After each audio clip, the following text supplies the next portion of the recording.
നാട്ടിൽ പോണ്ടേ? എന്തേ അച്ഛനും നാട്ടാ മാ വരുന്നില്ല. വരാം.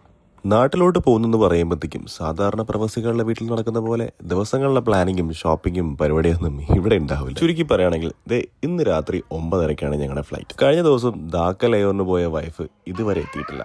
ഉച്ച കഴിയും. അതുകൊണ്ട് തന്നെ രാവിലെ എനിക്കൊരു ലിസ്റ്റ് കിട്ടിയിട്ടുണ്ടായിരുന്നു. ആ ലിസ്റ്റിലുള്ള സാധനങ്ങളെല്ലാം മേടിക്കണം. ലിസ്റ്റിലുണ്ടായിരുന്ന സാധനങ്ങളെല്ലാം അവിടെ ഇവിടേക്ക് ഓടി നടന്ന് മേടിച്ച് ഒരു 1:30 ആയപ്പോഴത്തേക്കും ഒരാൾ കറക്റ്റ് ലാൻഡ് ചെയ്തു. 1:30 ലാൻഡ് ചെയ്ത് എന്റെ വൈഫിന് 2:15 സലൂണിൽ അപ്പോയിന്റ്മെന്റ് ഉണ്ടായിരുന്നു. അവളെ അവിടെ ഇറക്കിയിട്ട് ഞാൻ എന്റെ വയറ് നിറച്ചു. അവിടെ നിന്നിറങ്ങി ഒരു ബർഗറും കുത്തിക്കയറ്റി നമ്മൾ പോകുന്ന വഴിക്ക് നമ്മുടെ ഫ്രണ്ടിനെ മീറ്റ് ചെയ്ത് നേരെ വീട്ടിലേക്ക് പോയി. ഇപ്പതാ വീട്ടിലെത്തിയതിനു ശേഷം നടന്ന സംഭവങ്ങളൊന്നും നിങ്ങൾ കാണാതിരിക്കുന്നതാണ് നല്ലത്. എങ്ങനെയൊക്കെയോ എന്തൊക്കെയോ വലിച്ചു കയറ്റി പെട്ടിയും പാക്ക് ചെയ്ത് ഒരു 7:30 ആയപ്പോൾ തന്നെ നമ്മൾ വീട്ടിൽ നിന്ന് ഇറങ്ങി. കൃത്യം സമയത്ത് തന്നെ നമ്മുടെ ഫിർദോസും ബസ്സും കൂടി ഞങ്ങളെ എയർപോർട്ടിലേക്ക് ഡ്രോപ്പ് ചെയ്തു. സ്റ്റാഫ് ടിക്കറ്റ് ആയതുകൊണ്ട് തന്നെ നമുക്ക് കൃത്യം 1.5 മണിക്കൂർ മുമ്പ് എയർപോർട്ടിൽ എത്തിയാൽ മതി. അവിടെ എത്തിയപ്പോഴേക്കും ബാബക്കുട്ടും ചെറിയ വിശപ്പിന്റെ വിളിയൊക്കെ ഉണ്ടായിരുന്നു. അതൊക്കെ കഴിഞ്ഞ് ഞങ്ങൾ നേരെ ബോർഡിംഗ് ചെയ്തു. അപ്പോൾ ഇതിന്റെ ബാക്കി നമുക്ക് അടുത്ത വീഡിയോ കണ്ടാൽ പോരെ.